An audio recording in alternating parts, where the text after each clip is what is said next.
Support for Mission Nonprofit is provided by Thurston Talk. This program is provided in the public interest by Thurston Community Media. More information at tcmedia.org. The arts enrich and beautify our lives. The Thurston County Museum of Fine Arts is dedicated to creating a public arts space in our community, one pop-up exhibit at a time. Join us as we learn more about this unique arts organization on this edition of Mission Nonprofit.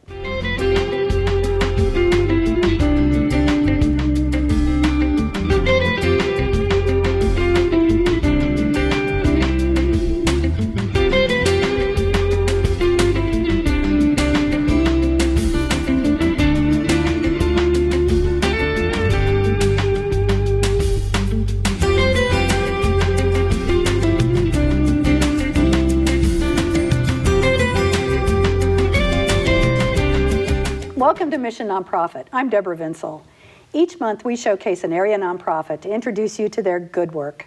Today we're happy to have with us Frederick Dobler and David Hokia from the Thurston County Museum of Fine Arts. Welcome, gentlemen. Thanks for being here. Hi, thanks so much for having us. Yeah. So I am very intrigued by the Thurston County Museum of Fine Arts. I know a lot of folks who are watching don't know much about us, so why don't you tell us about the history of the organization? Absolutely. We started it as a pop-up museum, which I think is initially something that people might not have heard of before. Basically, as you know, in Olympia, there is not a actual fine arts museum, and this is the state capitol. It's one of those things where when I was on the Arts Commission, that's something that I heard from a lot of the people out in the public. It's like something that people want to have. Everyone loves going to Seattle to their various museums and things like that. And so it came out in 2022. We sort of, for the Arts Walk, put together what was intended to be as much of a museum experience as we could pull together in a pretty short amount of time. That's kind of the very first thing that started. I can add on to that a little bit. Thank you. Yeah. So that first museum in, I believe, October of 2022 was a group show that was put on by Freddie, Kirsten, and Isabel, who are the three founders of TCMoFA. And they kind of reached out to a lot of friends and local artists in order to facilitate this show and curate the show. And I was lucky enough to be one of the artists that was selected. So I got to partake in that one just as a contributing artist. And I was just blown away by the experience. It was so much fun. It was so cool to have this group show and to have like all of this variety of art on display in the same location and not have it be, like a kind of, at Arts Walk, a lot of times you see these solo shows, and they're, kind of all about a single artist. And so it was just really fun to change things up and have it be this like community-centered thing. And after that, I was just so enamored that I was like, how do I join? I want to, I was already friends with everyone, but I was like, I want to help out with this. And I joined then, and then Jasper Pease as well joined. And we've kind of been adding people and just going from there. And this, that was our first one, the end of 2022. In 2023, we put on 3 museums. One during the Spring Arts Walk, second one that was funded by the city as a part of the Armory Arts Intervention, and a third one, which is called TCMoFA, the Coast Salish Museum of Fine Arts. And that one is a museum that we facilitate that's entirely indigenous art by indigenous artists with relations to the Coast Salish area. And now we're coming up on our 5th museum for this Spring Arts Walk. So you mentioned, you don't have a permanent location, right. So it's an itinerant museum. It Yeah. pops up periodically. So are you primarily focused on the Olympia Arts Walk events, or do you do it other times of the year, or planning to do it other times of the year? We've found that we started out doing it tied in with the Arts Walk. One, they're there for, short periods of time, sometimes a weekend. We've been open up to over a week. Yeah, when we were about a week. And one of the reasons that we started out kind of doing it at Arts Walk is it's already sort of a very art-centric place with a lot of people walking around. And I guess when we did our project with the Olympia Armory, that was in the summer, and there was not really any other kind of things surrounding it. But it's still, aside from the other arts interventions. True. Yeah, there was a lot of other, there was a whole month of arts interventions, and we were just one of those that were a part of that. But I think that was one of our wonders of that one is, are we going to get the same amount of people not being here connected to Arts Walk? But it was still a great turnout, and a lot of people came through and looked at the art. And I do think what you were saying about it being a group show is a big part of that too, where it, there's artists from all different areas of Olympia, different age groups, different backgrounds, and putting them in a show together really starts to kind of get those different circles of artists getting to meet each other. That was some of my favorite stuff there. Yeah, we're always interested in putting different artists and the different mediums that they work in conversation with each other. Mm-hmm. So this is, you don't have a permanent location, so obviously finding a space is a challenge. Are there other things that are particularly challenging about being an itinerant museum? Well, definitely finding spaces to utilize is one of the greatest challenges. Aside from that, I would say just the way that we kind of have to fly by the seat of our pants on everything that we're doing. That is the great challenge that TCMoFA faces, is that we're constantly just jumping from issue to issue, just doing our best to get these exhibits completed and ready and on display in time for people to come and check them out. And in between each exhibit, we just immediately start the next one. Yeah, we tear down, and then we're just meeting and we're working on figuring out how to do the next one. I would say one interesting challenge that came up is when we got our first access to the 509 4th Avenue space. We had a bunch of space, and we were getting to use the whole thing. It's basically where Orca Books used to be, but the walls were painted yellow. And buttery yellow. And what walls there were it was just outside walls. So then there's this huge, big space on the inside where it's just kind of columns going through, and you couldn't hang anything on the columns either. And so every time we go into a new space, there are these things, once you get permission for the use of the space and pay the rent, then all of a sudden it's like, okay, how do we actually use this to make it feel like a museum, in this, because that's part of the whole thing, is it's like having enough space to look at a piece of art and step back from it and really focus on it without having a lot of other distractions is kind of part of the whole goal and the kind of the magic of what museums can do. And so, part of that was we painted the walls, and then we built the freestanding walls that we also worked into the space to put art on, and also, then it's a matter of finding artists who maybe have installation pieces that can go in the middle and actually do need that walkable space around. But so it's not just a matter of square footage. Right. It's like lighting, a place to hang things, renovations crowd to make things.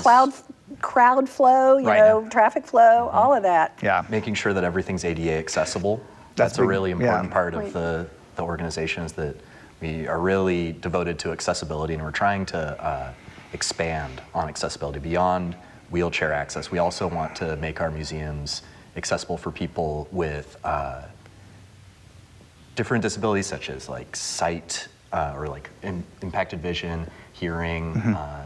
We're taking more steps towards that this year, but it's a challenge.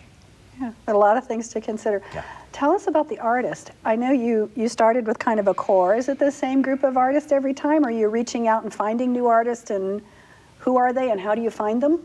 Yeah, great question. I think the first one that we did was very kind of quick. We got access to this space kind of through a really lucky collaboration with Olympic Rentals, but it all happened incredibly fast. And so we basically pulled from a pool of our friends and artists and a lot of people who already were not going to be showing for Arts Walk. But I think that's the last time we've really done it that way.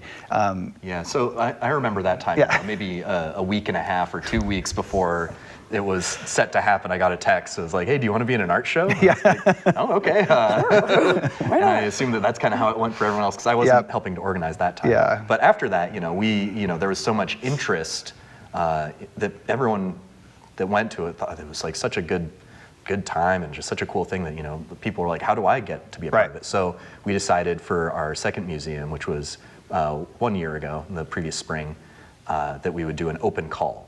So that one we publicized just kind of through social media and through personal connections and on our website, and received about, I think, 78 submissions. Wow. And so we curated from submissions for that one. Had a little jury, which made the main organizers for that one. And then our second one of 2023, which was for the Armory Arts Intervention, we needed to do it a little bit differently. We didn't have the time to do a full open call. So we drew on some of the artists that we weren't able to show due to lack of space in our previous show, and then also kind of drew on just some individuals that we knew were going to have art available and would be capable of just getting it to us short notice and being a part of it. Because we were really moving quickly. Like we received notification that we were gonna do it, and then I think we had about a month and a half. Yeah. We're like, okay, we have to have an art show now, and we haven't been able to curate. So that one was another excellent show. It was a really beautiful show. We had a really diverse group of artists.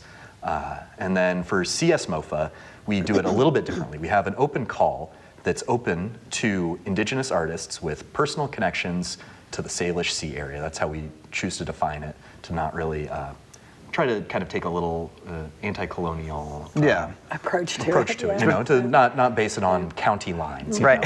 And also, to not base it on official government-recognized tribal affiliations. We wanted to leave it up to individuals submitting just on the honor system, the expectation that people wouldn't take advantage of it. Do you do the TCMoFA we're going to do one of those every year? We're planning on doing it annually. Because it aligns with Indigenous Peoples Day, like right there in the fall. So it's the October fall? Yes.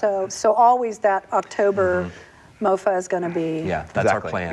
The Coast Salish. It's fabulous. The way that one was curated was very different, though, where we, the core TCMoFA organizers, weren't doing the curating.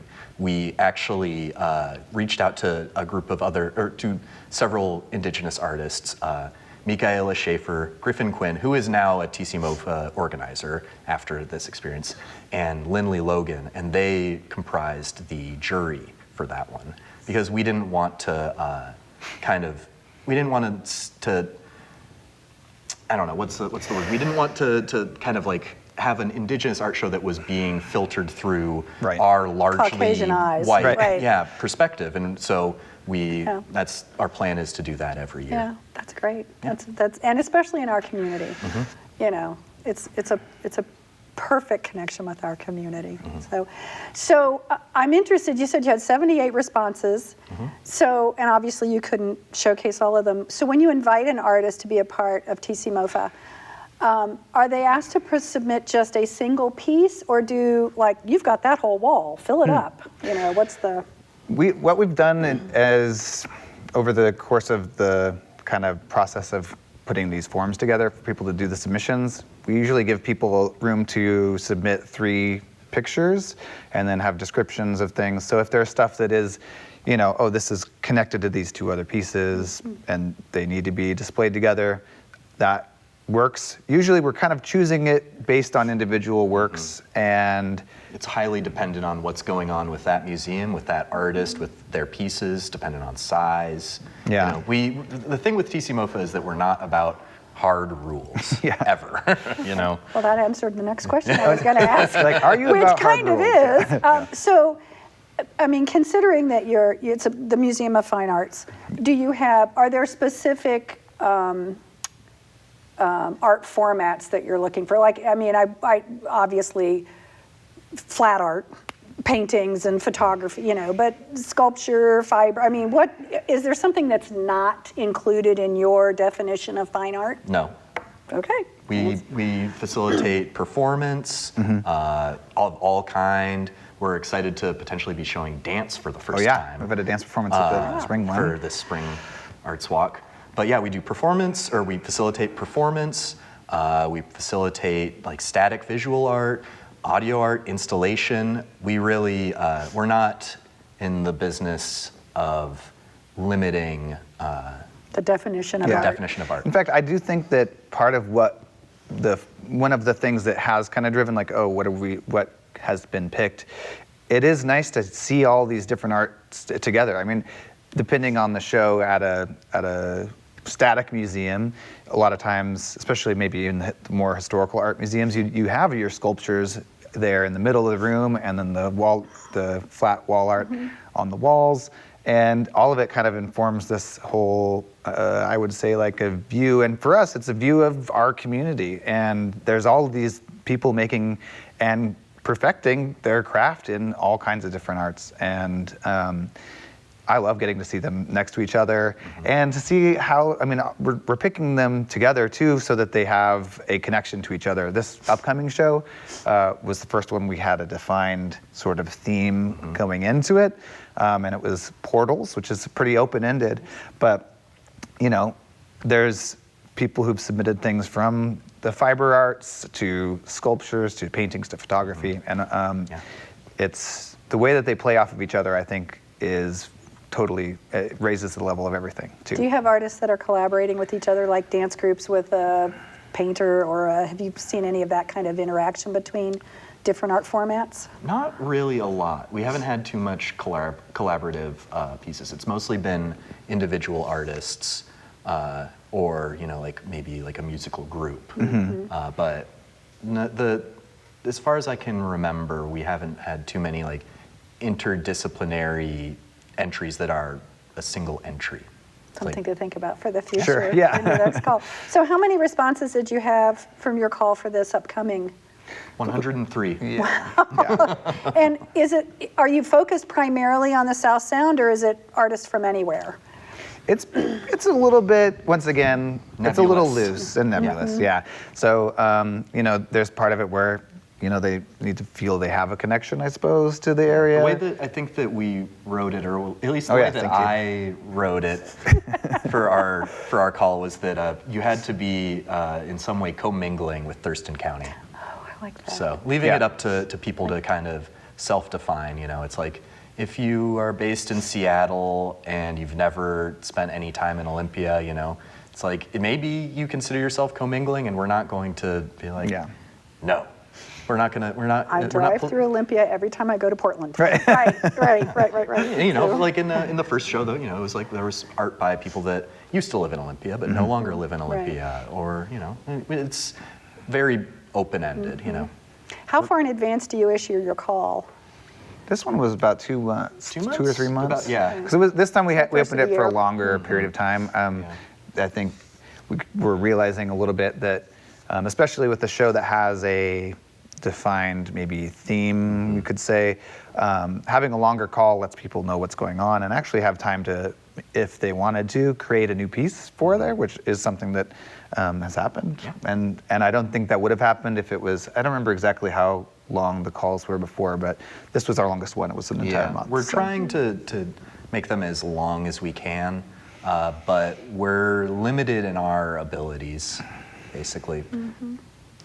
So upcoming for the Spring Arts Walk is Portals. Yes. So can you give us a little bit of a preview of some things that you've seen that are going to be part of this exhibit that people might find interesting? So it's my pleasure to say that I am I was selected by the city to be the Arts Walk cover artist this year. I think I knew that. And it's just now registered, And so, you know, as a bonus of being one. Lion's mane mushroom. Exactly, yes. I took I remember seeing it, So as a benefit of being one of the organizers of TCMoFA, I was able to enter a little bit early and show the photographs to everyone and see if it'd be okay if my piece would be a part of the show. So you'll be able to see my work, Lion's Mane, at the show. That's the only piece that's been selected thus far.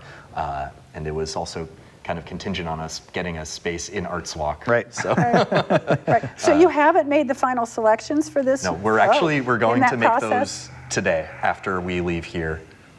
And you have 103 entries to look at. Yeah. So how many people on your selection committee again? 6, yeah. The Great. names of all of us. Me, David Hokia, you, Frederick Dobler, yeah. and then we have Isabella Yasui, Jasper Pease. Kirsten Miller, and Griffin Quinn. Yep. That is the organizational team Great. and the curators of this. Particular show. I'm Yeah. so excited to come see it. So tell me what the response has been from the public. It's been overwhelmingly positive. I mean, from the very moment we opened our doors, it was people were excited to come in there. Yeah, the very first one, I always come back to it because in my mind at the very beginning it was sort of like, I want people to think that this has just been here this whole time. And they walk through the doors and like, whoa, what? This has been this, because we weren't saying, oh, it's for Arts Walk. In fact, I think the first one we said it was the closing ceremonies as a little bit of a Like we've been here forever, but we're closing now. This is the last, the final day. But people, I actually think it was the response of the people at that first show that is the reason that we continue to be doing this. I think that first one, initially it was just, we wanted to do this as a project and a kind of a one-off. And then people said, we want more. I wish this was here permanently. And of course, I think we wish it was permanently there as well, but it's like, it's Long-term goal. Yeah, is sure. to eventually attain a permanent space. A permanent space. So have you kept count of people walking through your door? Yeah. We did for last year, for 2023. Yeah. And? 3,750 visitors in 2023. Yeah. Over Between the the course between of the three. three. Yeah. Between the 3 museums. And they were all only open for a couple of days, Yeah, right? it was 15 days total across the 3 So 200 people a day. Yeah. Yeah. That's pretty good. That's pretty good. Yeah, I think Spring Arts Walk, it was the most densely populated one. Yeah. I think that we had a night that was almost 1,000 people. Yeah. And that location on Fifth there Yeah, that's a great on Fourth, location. yeah. Fourth, Yeah. right on Fourth. That's a really good location for that too. Yeah, which is where we will be this spring as well. Okay, so we're getting close to the end of the show, and there's some really Oh my other gosh. important stuff to talk about. Oh, yeah. Like, how do people support the organization? Number one way to support the organization is come to our museums.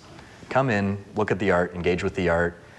We're planning on having artist lectures this coming Arts Walk. So just come down, check it out, submit to our open calls, tell your friends about it, tell your family about it.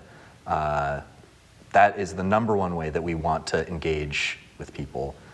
Beyond that, we also accept donations. We're a fiscally sponsored nonprofit, so they're tax deductible. We have a form on our website, TCMoFA.org, and you can send us some money if you want. We will put it to good use. I would say money is important. Money's important. Money it is important. But I think another one that I think is an interesting way, and this is a little bit of a long shot, but part of the whole process is also finding space, and I think that's a big part of the Olympia art scene right now. Is where do people make art? Where do people show their art and all of that? And part of the focus of our organization is finding empty, vacant spaces in downtown and trying to transform those into museum experiences. And so, finding a building owner who is, amenable to that and will maybe donate the time in the space, or we'll pay rent, however that goes. Yeah, those kinds of amenable needs, to short-term rent. exactly. Yeah, those kinds That's of in things. a couple of days, short term. Yeah, right. or like Or a a week. little bit of one time. month For or a month, so, yeah. depending Yeah. on how much renovation we need to do. Right. Totally. And all that. And so that's another amazing way to support. If people know of spaces or have access to that kind of a space, Or that's own a something that space exactly. or manage a space. Yeah. We would love to hear about it, but it's very specifically we're trying to interact with currently unused Right. spaces. Cool. Volunteers. Do you need volunteers? Do you? So Yes. how do people do that? And what kinds of things would a volunteer do with TCMoFA? Well, especially at the beginning of the setup process, we've had volunteers help us with lighting, being a part of the hanging process. I mean, that's a delicate one too. Less so hanging, more painting, cleaning, helping us hang flyers. Right. We've had people help us like working our door to like sell merchandise and like click people in, Sort of docent type stuff too, because there are a few pieces of art where they're fragile and we have to have little roped off areas, and so just people keeping eyes on that. Sometimes think that it's okay to touch. It's never okay to touch in a museum. No. So yeah, help with that. We also are always interested in people that want to aid with their specific skills. We've had volunteers recently. Drew Garza was a volunteer who helped us design our newest T-shirt and also some other promotional materials. He's a graphic designer. Did amazing work. Yeah. We're working with a web developer, Ellen Baker. Right. I believe is her name. I just met her. I'm sorry, Ellen, if I missaid your name. And anytime people are interested in assisting with us creatively, we would love to hear from them. Our email address is tcmofa@gmail.com. You can also check out our website. We have a form for volunteers there. And we would encourage anybody interested in helping out in any capacity to reach out to us. And again, that's TCMoFA. Correct. .org. Correct. That's right. .org. Okay, And that's the website. TCMoFA@gmail.com. Okay. Anything we've missed that you want to share with folks? I think it is a huge part, the volunteers and the artists and everyone who puts all of their work and time and love into these events to make them possible. And they are short and they're kind of precious for that. They happen in an instant, and then we take them, and then they disappear kind of. And it really couldn't happen without every single person who puts their time and helps us do that and submits their art. So I don't know. I know we've talked about kind of the process, but I just wanted to say thank you to all those people who make that happen. And one thing that I wanted to make sure that we communicated is that the museum is always free to enter. Oh, yeah. We accept donations at the door, but they are not required or expected. They're greatly appreciated, but we are here in order to provide a free and public art experience for anybody that wants to come. That's totally important. Yeah. And that is a great place to draw this to a close, I Great. think. Frederick Dobler, David Hokia, thank you for being with us and sharing about the Thurston County Museum of Fine Art. I'm looking forward to seeing this next exhibit at Arts thank you. Walk. April one more thing. 26th, April 27th, and 28th. Okay. Thank you so much for having us. You're welcome.